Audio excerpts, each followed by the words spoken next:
Wa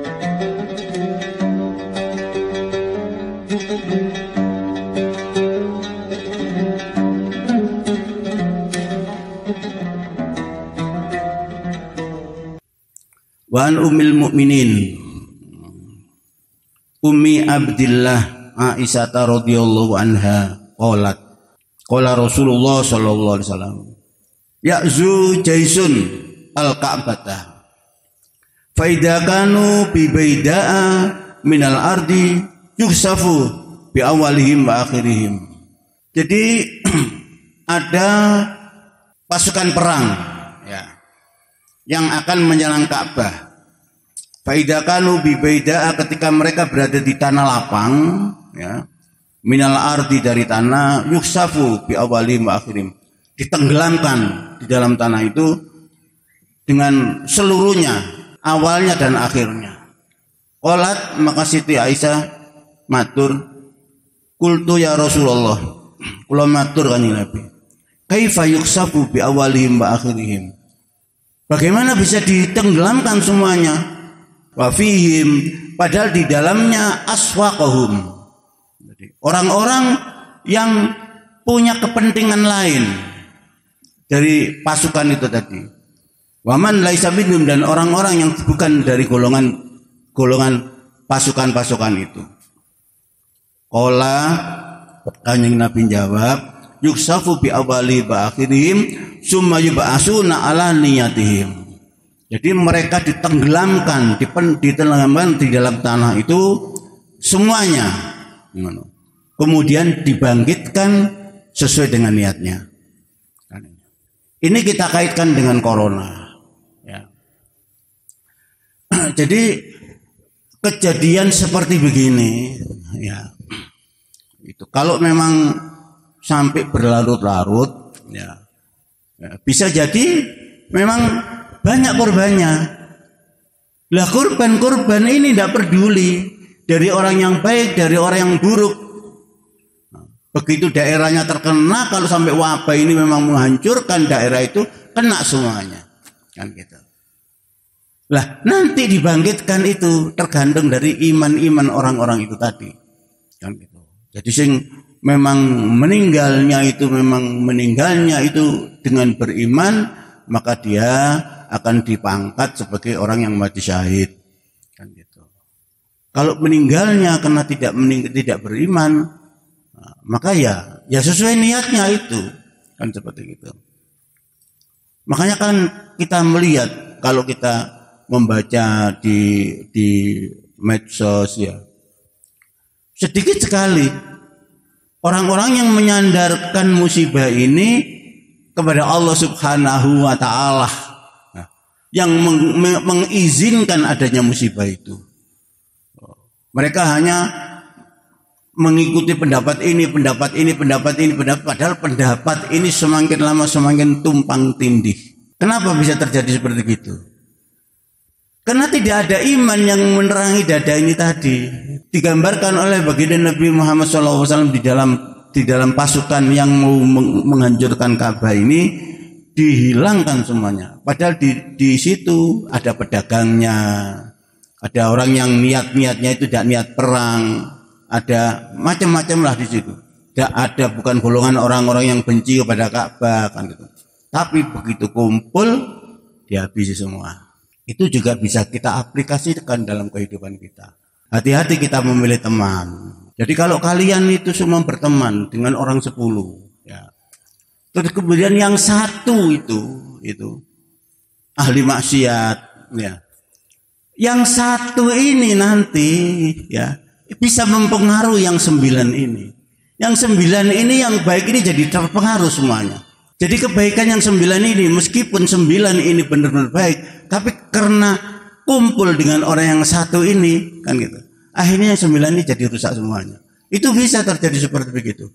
Makanya kita harus pilih-pilih ini. Teman ini harus kita pilih-pilih. Apa sedikit cerita pengalaman ya. Zaman waktu apa sudah berpikir mau bekerja. Karena pulang dari pondok ya. Kan tahun 71 apa belum punya ilmu apa-apa. mondok cuma 1,5 tahun ya. 1,5 tahun itu lebih banyak di makom daripada di sekolahan kan gitu ya. Terus kemudian apa terpaksa harus tarik pulang kan itu. Rumah Abah itu di Sukodono ya, di Gresik ya. Itu Sukodono itu belakangnya pasar kan gitu. Tapi Abah kalau main itu di Trate. Kenapa di Sukodono ini ya di belakang pasar ya. Itu banyak preman-preman kan gitu. Ya seperti begitulah kehidupannya. Ya masih cilik-cilik rokokan, kecil-kecil ngomben-ngomben, keplek kan seperti gitu. Kan ini teman-teman yang tidak bisa membawa manfaat. Terus kemudian apa? Kalau habis sekolah mainnya itu di namanya Bedilan, di Trate di Bedilan. Lah di sana apa kumpul dengan penjahit-penjahit itu. Ada yang menjahit tas, ada penjahit topi, ada apa? Kan seperti orang-orang yang kecil sudah mendapatkan penghasilan dari kerjanya. Ini memang kita pilih kan gitu. Supaya apa? Supaya kita tidak tertular keburukan itu tadi. Kesadaran seperti begini, ini ya, mestinya itu tumbuh sendiri dari batin kita. Kalau kehidupan batin kita itu lebih kuat daripada kehidupan lahir. Karena orang-orang yang kehidupan batin itu kuat, inspirasinya dari batin, dari Allah Subhanahu wa Ta'ala. Sehingga inspirasi itu, petunjuk-petunjuk itu mengarahkan kita, nuntun kita menjadi orang yang baik. Jadi kalau sampai ada satu saja yang tidak sejalan di dalam komunitas ini, ya yang satu ini menjadi penyakit kan gitu. Almar'u ala dini khalilih. Jadi manusia itu tergantung dari jalan hidup orang sekitarnya kan seperti itu. Di din itu jalan hidup. Fal yandur man yukhalilahu. Maka lihatlah siapa orang itu sekitarnya kan gitu. Wa an Aisyah radhiyallahu anha qalat qala an-nabiyyu sallallahu alaihi wasallam la hijrata ba'dal fathi walakin jihadun wa niyatun fa idas tunfirtum fanfiru. Muttafaqun alaih. Dari Sayyidatina Aisyah radhiyallahu anha qalat, beliau berkata, qala Nabi sallallahu alaihi wasallam, Nabi bersabda, la hijrata ba'dal fathi.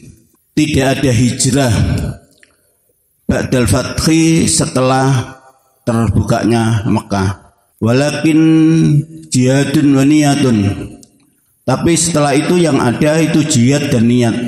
Jihad itu bersungguh-sungguh dan niat sebagaimana yang sudah kita bahas. Faidas tunfirtum fanfiru. Ketika kalian dipanggil maka berangkatlah. Jadi yang dimaksud la jihad ba'dal fathi ini ya hijrah dari Mekah ke Madinah. Nah, sejak dinyatakan oleh baginda Nabi dengan hadis ini, sudah tidak ada hijrah lagi dari Mekah ke Madinah. Kenapa? Karena Mekah sudah menjadi daerah Islam. Jadi sebelum itu Mekah masih dikuasai orang kafir. Nah, maka hijrah ini menjadi suatu anjuran, suatu kewajiban dari baginda Nabi Muhammad SAW. Setelah Mekah itu dikuasai oleh orang Islam, maka tidak ada lagi hijrah. Itu. Jadi di sini hijrah ini bisa dalam arti pindah dari negara kafir kepada negara Islam. Daerah-daerah yang penuh dengan kemaksiatan kepada daerah-daerah yang penuh dengan keimanan itu. Jadi kalau hijrah ini dalam arti Mekah ke Madinah sudah tidak ada lagi. Tapi hijrah dalam arti dari negara yang dikuasai oleh kemaksiatan, dari daerah yang dikuasai oleh kemungkaran, hijrah menuju daerah-daerah yang lebih beriman, itu masih diwajibkan seperti itu. Makanya kan sekarang itu kan lagi tren itu kan istilah hijrah. Jadi yang asalnya tidak pakai jilbab dikatakan hijrah. Bolehlah memang kalau itu memang diniati memang meninggalkan kemungkaran kepada ketaatan. Hijrah seperti itu tidak ada batasnya. Atau hijrah di sini dalam arti jihad. Jihad ini tidak selalu jihad di dalam perang saja. Jadi jihad yang paling berat itu adalah jihadul akbar, itu jihadul nafsi. Ya, jihad memerangi nafsunya sendiri. Jadi jihad memerangi ngantuke. Ya, jihad memerangi keburukan-keburukan, kebiasaan-kebiasaan yang buruk. Kan gitu. Yang paling berat itu jihad rokokan, tak rokokan itu. Kebiasaan yang tidak baik itu terus bersungguh-sungguh. Ya. Untuk apa? Untuk merubah diri supaya menjadi keadaan yang baik. Itu namanya jihad juga, namanya hijrah juga, tapi hijrah dalam arti niat. Jadi hidup ini memang seperti begitu. Memang hidup ini keburukan itu harus kita kalahkan. Dari hal-hal yang memungkinkan kita jadi buruk kepada hal-hal yang memungkinkan kita jadi baik. Itu namanya hijrah juga, namanya jihad juga. Pindah dari teman-teman yang buruk untuk mencari teman-teman yang baik. Ini juga hijrah. Ini juga jihad juga bersungguh-sungguh. Nah, tapi tanpa hijrah, tanpa jihad yang bersungguh-sungguh, tanpa niat yang soleh, kita tidak akan dapat apa-apa. Jadi kan Nabi itu pernah dawuh di dalam suatu hadis itu, kullu ummati dakhalal jannah. Semua umatku itu masuk surga. Illa man aba, kecuali orang yang tidak mau. Wa man aba ya Rasulullah. Siapa yang tidak mau mlebu surga kok tidak gelem. Amman ata'ani dakhalal jannah wa man asani faqad aba. Siapa yang taat kepadaku dakhalal jannah. Siapa yang tidak taat faqad aba. Waman asadi, siapa yang maksiat denganku faqad aba. Itulah orang yang tidak mau masuk surga. Tidak mau masuk surga kan emani-emani. Kayak wis ngadeg ngene rumah makan Padang, wetengi ngeleh gak iso mangan kan gitu. Masya Allah, naudzubillah min dzalik. Ya.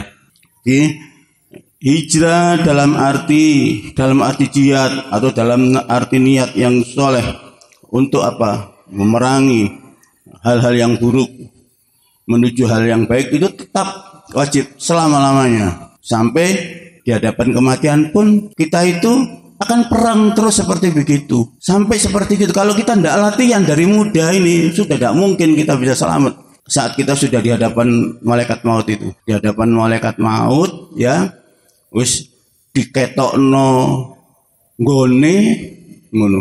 Nduk swarga niku diketokno gitu ya. Tapi apa? Ketok anake, ketok bojone. Makanya ketika baginda Nabi sallallahu alaihi wasallam itu mau wafat itu kan ummati ketok umatnya itu. Nah, kalau Kanjeng Nabi itu bukan dunia. Kalau kita kadang-kadang sing diketokno kabeh anake, kabeh ini mobile kabeh ngono. Padahal wis diketokno ngene kono ku swarga kan gitu. Ini perjuangan ini, kalau ndak kuat ya lah balik eling donya ya naudzubillah min dzalik. Makanya kemudian ketika baginda Nabi sudah melihat ke atas, Allahumma ya rafiqul a'la, melihat teman-teman yang mapak-mapak itu, Siti Aisyah bilang, wah Kanjeng Nabi gak butuh ya awake dhewe. Kan itu sudah berangkat seperti itu. Ini perjuangan yang terakhir itu. Ini kalau tidak kita latih ya dengan bersungguh-sungguh sejak sekarang, ya tidak bisa kita menang. Makanya bersyukurlah orang-orang yang masih ngantuk itu. Bersyukur karena di situ ada nilai jihad bersungguh-sungguh. Jadi kenapa kita sholat malam itu kok abot? Meskipun kita itu sudah sholat malam itu sudah istiqomah bertahun-tahun ya, tetap abot. Kenapa? Karena malam itu meliputi kita. Walaili idza malam ketika yaksha itu meliputi, mengalahkan ngantuk itu juga bisa dikatakan hijrah, bisa dikatakan jihad.